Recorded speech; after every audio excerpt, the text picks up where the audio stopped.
Guys, welcome to Back Judge. For the pre-snap responsibilities, we want to confirm the down and the distance with all of the other officials. So if it's second down and the play is open, you want to just raise your hand up, second down. You don't need to verbally confirm it. Keep your arm out for open, keep your arm closed for closed play.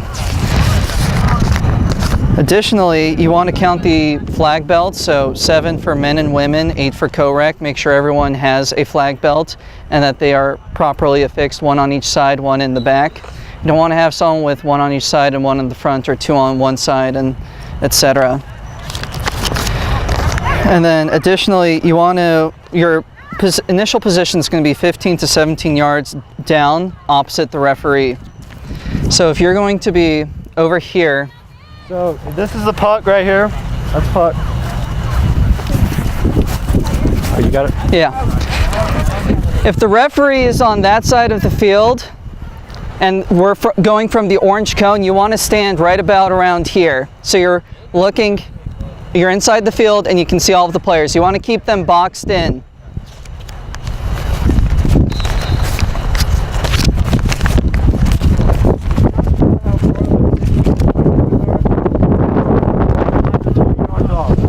Kind of base yourself off of that.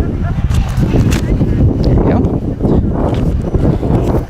Okay, so since you're back judge, you have everybody in front of you. So one of your main responsibilities is watching substitutions. When they substitute, they have to go off the field. Teams on opposite sides of the field. You do not want people going on the wrong side of the field. It can just cause problems and people getting arguments. So just let them know, hey, get on your side of the field. And if they don't, then just throw flag and go there. Also with substitution, if you see somebody going off the field, make sure you see somebody coming on also. And vice versa. If you see someone coming on, make sure somebody's coming off. Warn the team before the snap, hey, you got too many people, someone needs to come off before you throw a flag. But if they snap the ball, you gotta throw the flag. Let's see. Also, same with flag belts. Linky mentioned it. You know, make sure 2 on the side, 1 in the back. If their shirt's not tucked in or if it's messed up, you know, just say, hey, can you fix your flag belt? Just let them know. Always talk to the players. You're going to be telling that after every play, essentially. Shirts are going to come untucked, and you don't want to have someone get their shirt pulled on and it ripped. It's happened before.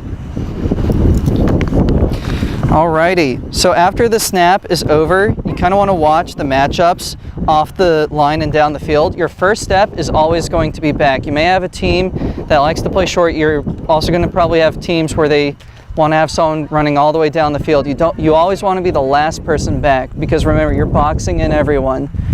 So you don't want to get beat. If you have a really close play on the line, the goal line, and the flag gets pulled and you're not there to see, okay, was the ball over the line or not, it's not going to look good. It's just inviting more headaches later. So you always want to be the furthest one back. And if there's a passing play, watch for pass interference. The ball does not commit the fouls. So all of the players may be looking at the ball. You want to be watching the players. You might get a push, you might get a shove. After the ball is caught, there might be flag guarding. You want to be there to catch that. And it's not like NFL and college. The ball does not have to be catchable. All right, so the ball could be completely like 5 yards down the field. If there's still pass interference, still got to throw the flag, even though it's not catchable. And also with flag guarding, if somebody's running down the field like this and it's open field, that's fine. But if somebody's near them and they're running like this, that's flag guarding every time. We tell our players to run with the ball straight out like this. It looks weird, looks dumb, but it's to make sure there's no flag guarding, and it gives the players an extra yard. They can run like this or run like this and gain an extra yard, basically. After the play is over, you're going to want to pass the spot over to the line judge, and then you're going to want to move your way down the field. Yeah. To pass the spot, you stand where it is, and this is only for like deep balls. Usually, you know, line judge and field judge will have the short ones. On deep ones, you get near the ball, you have your hand up, and wherever the line judge is, you watch him on the side, and when he gets to your spot, you just chop him in. So that's where he knows where the spot. Then you just run back to your position. Also, a big thing, if you see people collide and fall down, you know, kind of come near them. Show your presence, just so, you know, the game gets heated sometimes, people get into it. So, you know, just be there, just to prevent anything going on and to make sure no one got hurt. Make your presence known. When you do throw a penalty flag, throw it as close to the spot of the foul as you can. You know, don't just heave it, but you know, just low throw where it is, just so we know where to enforce the penalty. Don't hit the player with it, but try to get a close approximation to it. And when you do throw a flag, or you see somebody throw a flag, you know, stay with the play, because there could be another penalty. You know, it could be an interception. So all kinds of things can go on. So that's why you gotta stay with the play. And also, when there is penalty enforcement, every position should watch and make sure it's correct. You know, the right distance is called, it's the right call, and everything like that. All right, goal line mechanics or area of coverage. Okay, the back judge is responsible for the center down the field. So again, as I demonstrated earlier, if the ref is over here, you want to be a couple yards ahead of the 40 on this side over here. You have these hash marks over here, right there, that white one, and then the other longer one over here. You want to be in between those, watching the play.